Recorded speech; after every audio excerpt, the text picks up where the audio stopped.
Today we are going to be creating a clay owl. And the first thing that you need to do, I'm going to give you a foam plate.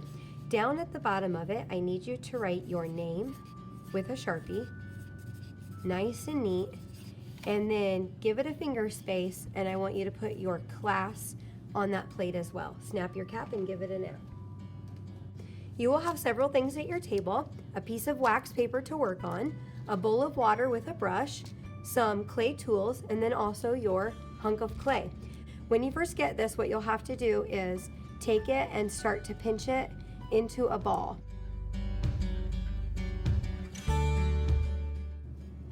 And I would say that that's a pretty nice ball of clay. You're going to be using a rolling pin today, and when you use it, you want to keep your hands nice and flat. Instead of pinching the rolling pin like this, keep them nice and flat. Start to roll the clay, but it's going to want to stick, so you just have to flip it over and keep doing this. Flipping it, rolling it. Flipping it, rolling it. When you roll, you want to try to stay towards the middle of the clay. Instead of rolling all the way off the edge like that, keep your rolling pin kind of right here in the center of the clay.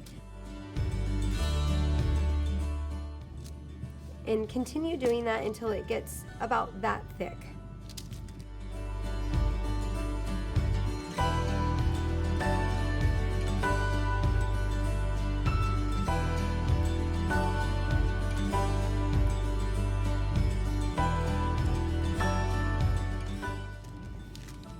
And if you look at the side of the clay, about that thick is when you want to stop rolling it.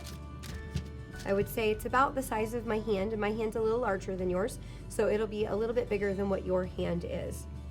We're going to switch to our tongue depressors now, and what we're going to be doing is creating for our owl the feather texture for his belly.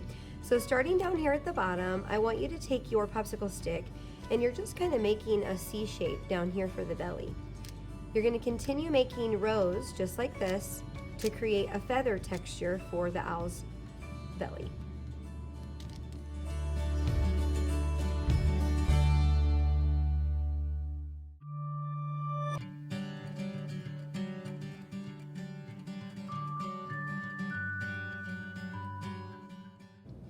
Now that you're done creating the texture for the owl, you're going to use just a little bit of water on your brush. So if you dip and kind of wipe on the side, we just want to put a little water on the right edge and also on the left edge, so that when we roll this over, it will stick together.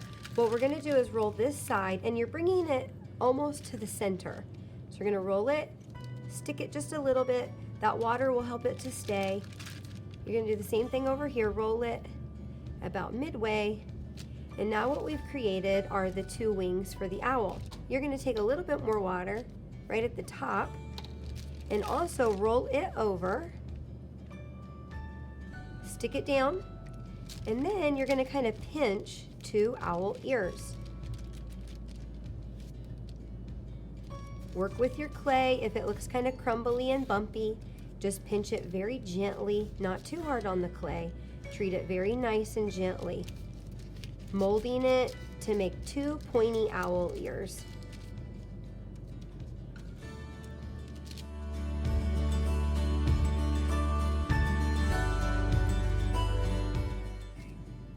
All right, now what we're going to do, now that we have the owl ears, we want to get just some of those little wrinkles out of the clay.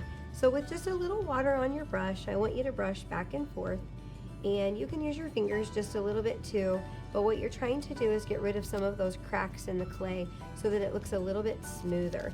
You don't need too much water, only 2 or 3 brushfuls. Be very, very gentle, and you don't have to get every little crack out, because owls, since they're made of feathers, they have a nice texture to them. So if you don't get every little bump or ridge out, then it's actually going to make it look a little bit more realistic. And I would say that that's enough water. To create some more texture for our owl, we want to put some lines for his wings. So taking the side of your tongue depressor, you're just going to push it. If you give it just a little bit of a wiggle and then glide it off, that water is going to make your clay sticky, so it'll be hard to pull it off. Instead, put it on, give it a nice wiggle, and then try to slide it off like that. And either 3 or 4 lines is enough, no more than 4. Do the same thing on the opposite side.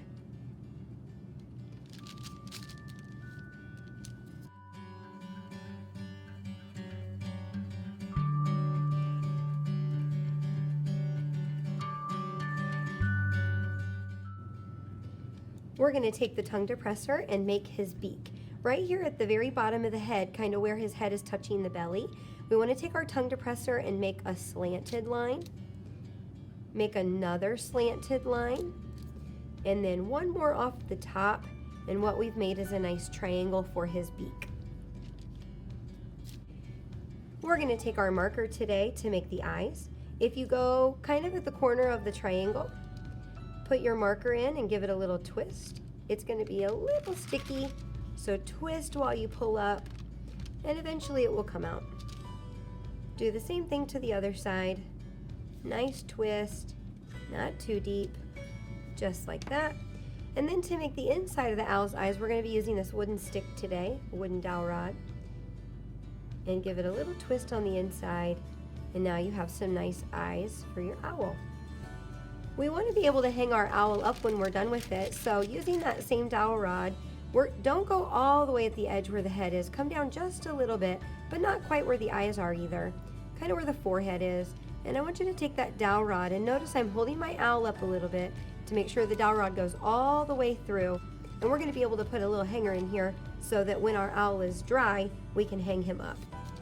For cleanup today, you are going to put your hands underneath the wax paper, carefully carry your owl, and you're going to put this right on top of that plate that we put your name and class on at the beginning. And then this whole plate is going to go back on the shelf or table where I tell you to put it. You are going to take the bowl of water with the brush back to the sink. Don't empty it out, just set it on the counter beside the sink. You need to return all of the clay tools to the table. To wash your hands today, I would like you to use 1 pump of soap and a little bit of water. Remember, we go 1, 2, 3, that's enough for me. Rinse off and then use 2 paper towels to dry your hands. Good job today, artists.